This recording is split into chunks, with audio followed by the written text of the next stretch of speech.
गले में बलगम गिरता रहता है, बार बार गला साफ करना पड़ता है, बलगम चिपक जाता है, उसको निकालने में बहुत परेशानी आती है। गले में हमेशा इरिटेशन रहती है, खांसी आती है और कई बारी दर्द भी होती है। दोस्तों, इसे पोस्ट नेजल ड्रिप बोलते हैं, यानी कि गले में बलगम का गिरना। इसके बारे में आज हम चर्चा करेंगे और ये जानेंगे कि होम्योपैथी में कौन सी मेडिसिन हैं जो आपकी पोस्ट नेजल ड्रिप को बहुत इफेक्टिवली ट्रीट कर सकती हैं। दोस्तों, उस मेडिसिन के बारे में जानेंगे जिसे हम काली बाइक्रोम कहते हैं, जो बहुत इफेक्टिव होती है पोस्ट नेजल ड्रिप को जड़ से ठीक करने में। और भी मेडिसिन के बारे में बात करेंगे, पर सबसे पहले जानते हैं कि पोस्ट नेजल ड्रिप यानी कि गले में बलगम गिरती क्यों है।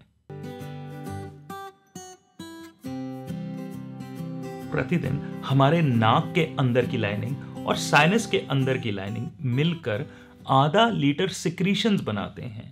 दोस्तों, इन सिक्रीशंस को म्यूकस भी बोलते हैं या हम इसे बलगम भी बोल सकते हैं। ये जो सिक्रीशंस है, म्यूकस है, बलगम है, ये बहुत पतली होती है और हमारे नाक के पीछे वाले रास्ते से हमारे गले में गिरती रहती है और हमें पता भी नहीं चलता। इन सिक्रीशंस का फंक्शन ये होता है कि हमें बैक्टीरिया और वायरसेस से बचाते हैं और हमारी लाइनिंग्स को गीला रखते हैं। दोस्तों, जब ये सिक्रीशंस बहुत थिक हो जाती हैं या बहुत ज़्यादा बननी शुरू हो जाती हैं तो हमारे गले के अंदर एक फीलिंग आनी शुरू हो जाती है कि बलगम गिर रही है। दोस्तों, इसी को पोस्ट नेजल ड्रिप कहते हैं, यानी कि गले के अंदर बलगम का गिरना। तो आइए अब बात करते हैं कि ये जो बलगम है ये थिक क्यों होती है या ज़्यादा क्यों बनती है, क्या कारण होते हैं जिसके कारण जो सिक्रीशंस हैं वो थिक हो जाती हैं या वो ज़्यादा बननी शुरू हो जाती हैं। दो मुख्य कारण होते हैं जिसके कारण हमें बलगम या सिक्रीशंस थिक हो जाती हैं या ज़्यादा बनती हैं। पहला कारण होता है एलर्जिक राइनाइटिस। दोस्तों, एलर्जिक राइनाइटिस बोलते हैं जब हमें नाक की एलर्जी होती है, जिसमें हमें छींकें आती हैं, नाक के अंदर खारिश होती है, आंखों में खारिश होती है, आंखों में पानी आता है। दोस्तों, इसे एलर्जिक राइनाइटिस बोलते हैं। इसके कारण हमारे नाक के अंदर इन्फ्लेमेशन हो जाती है, सोजिश हो जाती है, जिसके कारण हमारी जो नाक की लाइनिंग्स होती हैं वो ज़्यादा म्यूकस बनाना शुरू कर देती हैं। दोस्तों, जब ये म्यूकस ज़्यादा बनता है तो ये हमारे नाक के पीछे वाले हिस्से से हमारे गले के अंदर गिरना शुरू हो जाता है। तो एलर्जिक राइनाइटिस एक कारण होता है।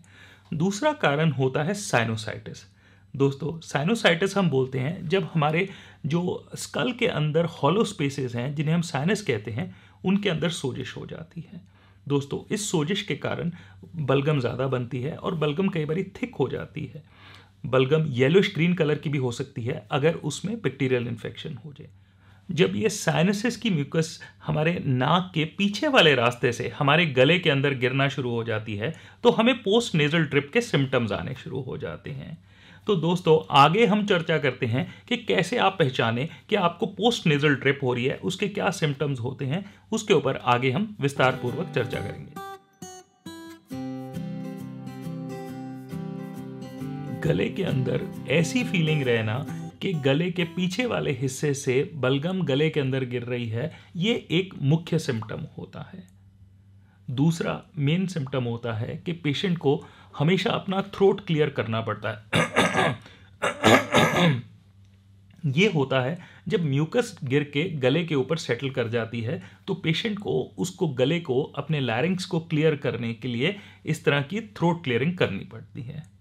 तीसरा होता है जिसे हम बोलते हैं hawking of mucus. Hawking of mucus का मतलब है कि जब थिक म्यूकस, गाढ़ी म्यूकस हमारे नाक के पीछे से गले के अंदर गिरती है और वो म्यूकस चिपकना शुरू हो जाती है गले के अंदर या लैरिंग्स के अंदर, तो दोस्तों उसे पेशेंट को खींचना पड़ता है करके इस तरह से उसको वो खींचता है, जिसे हम हॉकिंग ऑफ म्यूकस बोलते हैं। ये एक थर्ड सिम्टम होता है। क्रॉनिक कॉफ का मतलब है कि आपको खांसी जो है, जो कि काफ़ी देर से चल रही है, कुछ महीनों से चल रही है, कुछ साल से चल रही है, दोस्तों ये भी एक इंडिकेशन हो सकता है कि आपको पोस्ट नेजल ड्रिप रहता हो। बार बार गला खराब होना भी पोस्ट नेजल ड्रिप का एक साइन होता है। निकालने या खींचने पे पतला और गाढ़ा बलगम निकलना, ये एक बहुत कॉमन सिम्टम होता है पोस्ट नेजल ड्रिप का। दोस्तों, पतला म्यूकस है तो इसका मतलब यह है कि आपको एलर्जिक राइनाइटिस के कारण हो रहा है, नाक की एलर्जी के कारण हो रहा है। अगर आपको थिक डिस्चार्जेस हैं तो मोस्ट लाइकली या तो ये नेजल पॉलिप से रिलेटेड होते हैं या मेजरली रिलेटेड होते हैं आपके साइनोसाइटिस के कारण। दोस्तों बलगम थिक निकलना, गाढ़ी बलगम गले में से निकलना या नाक में से खींच के बलगम को बाहर निकालना, ये एक बहुत कॉमन सिम्टम होता है पोस्ट नेजल ड्रिप का। दोस्तों थिक म्यूकस, गाढ़ी म्यूकस कई बार येलोइश ग्रीन कलर की भी निकलती है, ये भी एक बड़ा कॉमन सिम्टम होता है पोस्ट नेजल ड्रिप का। कई बार ये जो गाढ़ी म्यूकस होती है बहुत स्टिकी होती है, जब आप इसको वॉश बेसिन में फेंकते हैं तो बहुत सारा पानी डालना पड़ता है उसको वॉश अवे करने के लिए। दोस्तों ये भी एक बड़ा कॉमन सिम्टम होता है। कई बार ये जो डिस्चार्जेस होते हैं जो गले में आ रहे हैं, साइनसेस में से आ रहे हैं, और अगर साइनसेस इन्फेक्टेड हैं तो ये जो डिस्चार्जेस हैं इनमें कई बार स्मेल भी होती है। दोस्तों कई बार जो ये बलगम होती है ये बहुत ज़्यादा स्ट्रिंगी हो जाती है, टेनेशियस हो जाती है, तो जब पेशेंट निकालता है तो वो बहुत लंबी लंबी खिंचती है। दोस्तों ये भी एक बहुत कॉमन सिम्टम होता है पोस्ट नेजल ड्रिप का। तो ये थे सिम्टम्स पोस्ट नेजल ड्रिप के। तो अब अगर आपको पोस्ट नेजल ड्रिप है तो आप कैसे इसको इफेक्टिवली ट्रीट कर सकते हैं होम्योपैथी के साथ, और कैसे ये प्रॉब्लम आपकी जड़ से ठीक हो सकती है, तो आइए इसके ऊपर विस्तार पूर्वक चर्चा करते हैं आगे। दोस्तों होम्योपैथिक मेडिसिन पे आने से पहले मैं आपसे एक बहुत ही महत्वपूर्ण विषय पे चर्चा करना चाहूँगा, और वो ये है कि क्या आप ये होम्योपैथिक मेडिसिन खुद से ले सकते हैं। दोस्तों ऑल्दो होम्योपैथिक मेडिसिन बहुत सेफ़ होती हैं, उनके कोई साइड इफ़ेक्ट्स नहीं होते, पर मेरी सलाह ये रहेगी कि आप अपने होम्योपैथिक डॉक्टर से एक बारी ज़रूर सलाह कर लीजिएगा, या आप हमारे क्लिनिक पे कॉल कर लीजिएगा। तो दोस्तों चर्चा शुरू करते हैं काली बाइक्रोम के ऊपर कि काली बाइक्रोम कब लेनी चाहिए, क्या इंडिकेशंस होते हैं जहां पर काली बाइक्रोम बहुत इफेक्टिव होती है, और क्यों वो नंबर 1 मेडिसिन मानी जाती है होम्योपैथी में पोस्ट नेजल ड्रिप को ट्रीट करने के लिए। दोस्तों मैं उसको नंबर 1 मेडिसिन इसलिए कहता हूँ क्योंकि जो पोस्ट नेजल ड्रिप के सबसे कॉमन सिम्टम्स होते हैं, तकरीबन सारे सिम्टम्स को काली बाइक्रोम बहुत इफेक्टिवली कवर करती है और ट्रीट करती है। पोस्ट नेजल ड्रिप के अंदर जो आपको सबसे कॉमन सिम्टम मिलता है कि पेशेंट को कांस्टेंट फीलिंग रहती है कि मेरे गले के अंदर बलगम गिर रही है, और स्पेशली अगर क्रॉनिक पोस्ट नेजल ड्रिप हो तो वहाँ पर आपको थिक डिस्चार्जेस मिलते हैं, थिक ग्लूटिनस, ग्लूटिनस का मतलब होता है चिपकने वाले डिस्चार्जेस। तो दोस्तों वहाँ पर काली बाइक्रोम नंबर 1 मेडिसिन है। अगर आपको थिक डिस्चार्जेस हैं, बहुत चिपकने वाले डिस्चार्जेस हैं, आपको बहुत ज़्यादा खींचने पड़ते हैं डिस्चार्जेस, तो वहाँ पर काली बाइक्रोम सबसे इफेक्टिव है। अगर आपको साइनोसाइटिस के कारण या पॉलिप्स के कारण पोस्ट नेजल ड्रिप हो रहा है तो काली बाइक्रोम आपके साइनोसाइटिस को, पोस्ट नेजल ड्रिप को और पॉलिप तीनों चीज़ों को बहुत इफेक्टिवली ट्रीट कर सकती है। इसलिए मेरी ये फर्स्ट लाइन ऑफ ट्रीटमेंट होती है, मेरी गो टू मेडिसिन होती है काली बाइक्रोम। दोस्तों काली बाइक्रोम 30C पोटेंसी में बहुत हेल्पफुल होती है, और आप बाज़ार से लिक्विड खरीद सकते हैं और उसके 2 ड्रॉप आधी कटोरी पानी के अंदर डाल के आप ले सकते हैं। दोस्तों इस तरह आप दिन में 2 बारी ले सकते हैं। सुबह एक डोज लीजिए आधी कटोरी पानी में 2 ड्रॉप्स, और एक डोज लीजिए शाम को 2 ड्रॉप आधी कटोरी पानी में डाल के। ये ध्यान रखिएगा कि दवा से 15 मिनट पहले कुछ नहीं खाना और दवा से 15 मिनट बाद में कुछ नहीं खाना। दोस्तों इस मेडिसिन को आप सेफली 15 डेज टू 30 डेज तक कंटिन्यू कर सकते हैं। दोस्तों हाइड्रास्टिस भी काली बाइक्रोम की तरह बहुत इफेक्टिव मेडिसिन है और टॉप ग्रेड मेडिसिन है होम्योपैथी में पोस्ट नेजल ड्रिप को ट्रीट करने के लिए। ये इंडिकेटेड होती है अगर आपको पोस्ट नेजल ड्रिप के कारण थ्रोट सिम्टम्स आ रहे हैं, गले में सिम्टम्स आ रहे हैं, आपको ऐसा लगता है कि गला दुख रहा है, कटा हुआ फील हो रहा है, छिला हुआ फील हो रहा है, कच्चापन फील हो रहा है, दोस्तों वहाँ पर हाइड्रास्टिस बहुत इफेक्टिव होती है। दोस्तों अगर आपको सुबह उठने पे खूब सारा येलो म्यूकस गले में आ रहा है, वहाँ पर भी हाइड्रास्टिस बहुत इफेक्टिव होती है। पर हाइड्रास्टिस काली बाइक्रोम की तरह तकरीबन सारे सिम्टम्स को कवर करती है, थ्रोट सिम्टम्स ज़्यादा प्रोमिनेंट होते हैं।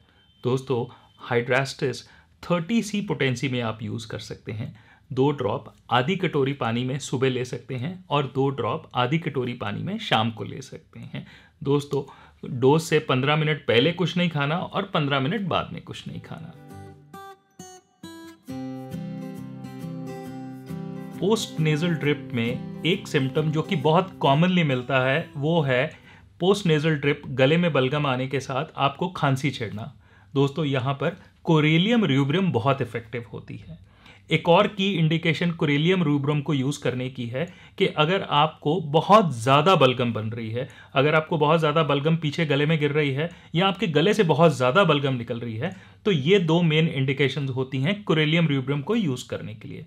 दोस्तों, मैंने बहुत बारी कुरेलियम रूब्रम अपनी क्लिनिक में यूज़ की है इन सिम्टम्स के ऊपर और मुझे बहुत अच्छे रिजल्ट्स मिले हैं।